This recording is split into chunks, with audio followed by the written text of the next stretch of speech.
हाँ।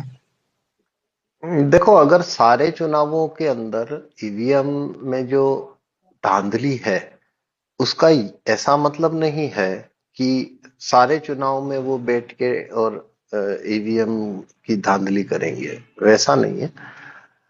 ईवीएम में वोट चोरी हो सकता है, तो जहां पर उनको जैसा सुविधा और जरूरत महसूस होगी वो उस हिसाब से मैनिपुलेशन करते हैं। अगर सारे चुनावों के अंदर अगर वो ओवरवेलमिंग मेजोरिटी बीजेपी को देना शुरू करेंगे तो ईवीएम है वो कटघरे में आ जाती है उसकी वजह से।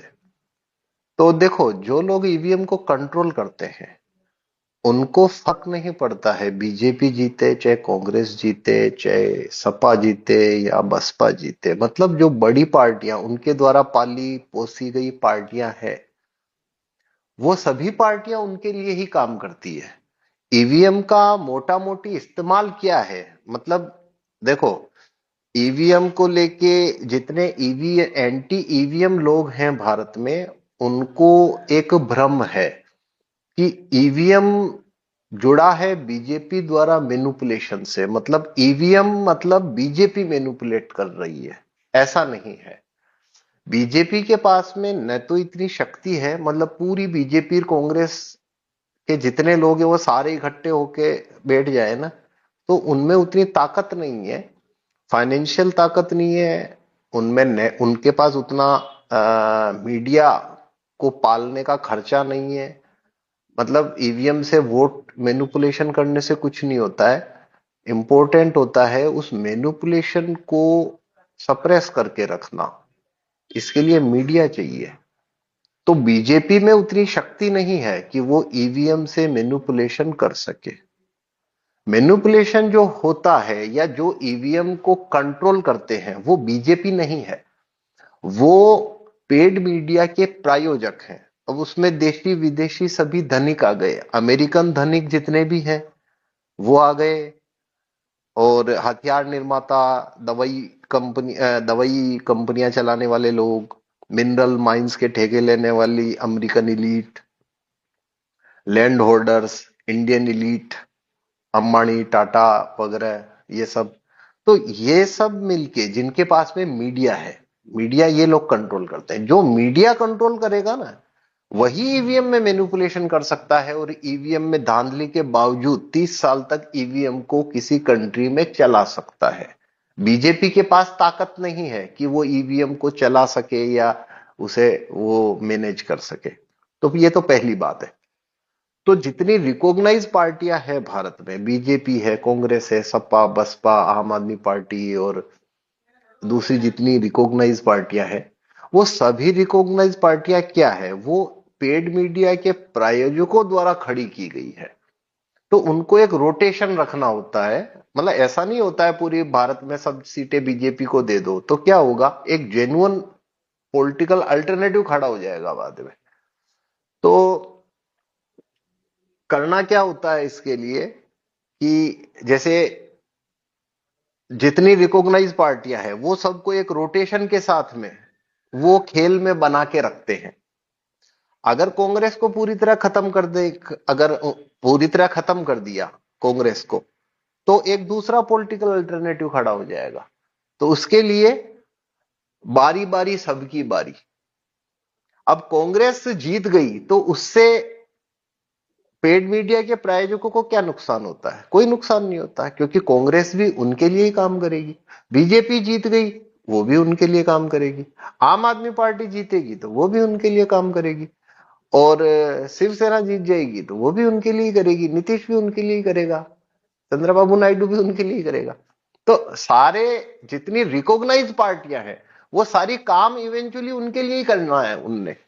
तो ईवीएम को चालू रखने के लिए ऐसा रणनीति से काम किया जाता है कि सभी मतलब ऐसा नजर नहीं आना चाहिए कि एक ही एक पार्टी हमेशा जीतती जा रही है। उससे एंटी ईवीएम मूवमेंट है वो खड़ा हो जाएगा और ईवीएम चला जाएगा। ईवीएम अगर चला गया उनके हाथ से तो छोटी पार्टियों को खत्म करने का जो मतलब ईवीएम, देखो ईवीएम उनका कौन सा पर्पस सर्व करता है? ईवीएम की सहायता से वो बीजेपी को जिताते हैं, ये उनका उद्देश्य नहीं है, ये पर्पस नहीं है कि वो ईवीएम चालू रखना चाहते हैं। ईवीएम को चालू रखने के पहले पर्पस नोट करो कि क्यों विदेशी, मतलब अमेरिकन और इंडियन एलीट ईवीएम चाहते क्यों है। तो अगर आपके दिमाग में या किसी एंटी ईवीएम व्यक्ति के दिमाग में यह बात है कि ताकि बीजेपी को जिता सके, तो ये बात ही गलत है। क्योंकि बीजेपी क्या है, मतलब एक कंपनी होती है, उसमें एक मालिक बैठा है, उसने 4 मैनेजर रखे हैं, 6 मैनेजर रखे हैं। ये वैसी हालत है कि पेड मीडिया के प्रायोजक ये सारी पार्टियां उनकी है। तो बीजेपी को जिताना ये उनका पर्पज नहीं है। ठीक है, तो पर्पज क्या है? तो पर्पज है, एक पर्पज क्या है, सिर्फ रिकॉग्नाइज पार्टियां, यानी कि जो पार्टियां उनके द्वारा खड़ी की गई है या उनके लिए काम करती है, वो ही पार्टियां सत्ता में बनी रहे। पहला पर्पज ये है उनका। तो इस खाते में बीजेपी, कांग्रेस और ये सब एक ही खाते में आती है, उनको कोई दिक्कत नहीं है, पहला।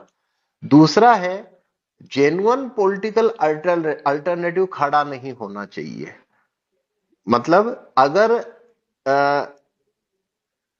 ऐसी पार्टी खड़ी होना शुरू हो जाए भारत में, या ऐसी पार्टियां खड़ी होनी शुरू हो जाए जिन्हें उन्होंने स्पॉन्सर नहीं कर रखा, तो क्या होगा, उनकी ताकत बढ़ेगी, तो उनका नुकसान होना शुरू हो जाएगा, क्योंकि वो उनके एजेंडे पे काम नहीं करेंगे।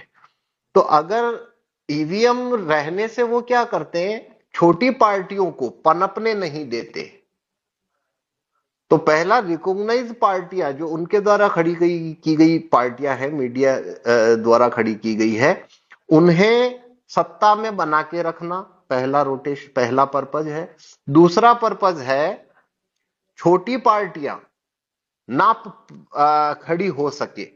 और पार्टियां खड़ी कैसे होती है, अगर उनका वोट काउंट बढ़ना शुरू होगा, अगर तो ज्यादा कार्यकर्ताओं की नजर में आना शुरू हो जाती है पार्टियां, तो ज्यादा लोग उससे जुड़ना शुरू करेंगे, तो छोटी छोटी पार्टियां राइज कर सकती है। ये दूसरा पर्पज है। तीसरा और सबसे इंपॉर्टेंट पर्पज है, जो रिकॉग्नाइज पार्टियां उनके कंट्रोल में है, उनके शीर्ष नेताओं की चोटी पकड़ के रखना। क्योंकि इतनी सारी पार्टियां हैं, कोई भी आदमी किसी भी समय बगावत कर दे, साजिश करने लग जाए, या कोई होशियारी दिखाने लगे, या पलटी मार मार दे, कुछ भी कर सकते हैं। तो ऐसे शीर्ष नेताओं को, मतलब उनकी गर्दन को दबा के रखना, अपने टांग के नीचे, जूते के नीचे लगा के रखना कि भाई हिला डुला तो 1 मिनट में सर कुचल देंगे हम तेरा। तो इससे क्या होता है, तो ईवीएम क्या करता है कि जो रिकॉग्नाइज पॉलिटिकल पार्टियां हैं, उनके शीर्ष नेतृत्व, जितने भी जो टॉप एपेक्स बॉडी है, उन लोगों को वो सुरक्षा प्रदान कर देते हैं कि भाई तुम्हारी सल्तनत या तुम्हारी दाल रोटी जो है वो चालू रहेगी, और वो ईवीएम से इसको सुनिश्चित करते हैं। देखो, अगर ईवीएम नहीं रहेगा, अगर, तो होगा क्या, जो दूसरी पार्टियां हैं, रिकॉग्नाइज पार्टियों की बात कर रहा हूं, जो रिकॉग्नाइज पार्टियां हैं, उनके अंदर जो शीर्ष पे नेता बैठे हैं ना, वो अपनी ग्रिप खो देंगे असल में। मतलब जैसे राहुल गांधी है, या जैसे अखिलेश यादव है, या ये जो लोग हैं, ये शीर्ष पे बैठे कैसे हैं, क्योंकि इनका विरोध करने वाले या इनको चुनौती देने वाले इनकी पार्टी के जो लोग हैं, ये ईवीएम का इस्तेमाल करके उन्हें खत्म करवा देते हैं, मतलब उनको हरवा देंगे, तो अपने आप ही उनकी राजनीति खत्म हो जाएगी। उन्हीं लोगों को जिताएंगे जो लोग उनके, तो जैसे एक क्वेश्चन आता है, भाई राहुल गांधी है, वो ईवीएम के विरोध का ड्रामा क्यों करता है? तो ड्रामा ये करता है क्योंकि ईवीएम से उसे लाभ है। लाभ कौन सा है? ईवीएम ये सुनिश्चित करता है कि पार्टी, जो कांग्रेस पार्टी है, उसमें उसकी सल्तनत चालू रहेगी, उसे कोई चुनौती नहीं देने वाला है। जो चुनौती देगा वो ईवीएम का इस्तेमाल करके उसे फिट करवा देते हैं। यही स्थिति अखिलेश यादव के साथ है, यही स्थिति सबके साथ है। तो ये इसका पूरा जो जाल है वो इस तरीके का है। ठीक है ना? तो इसलिए ये इररिलेवेंट हो जाता है कि भाई वहां कांग्रेस कैसे जीत गई, वहां पे बीजेपी कैसे हार गई। ये तो सब उनके उनकी योजना या उनकी नीति के का हिस्सा, नीति का हिस्सा है ये ऐसा नहीं है कि ये उनके खिलाफ हो गई बात। हम्म। धन्यवाद पवन जी। हाँ। देखो, अगर सारे चुनावों के अंदर ईवीएम में जो धांधली है उसका ऐसा मतलब नहीं है कि सारे चुनाव में वो बैठ के और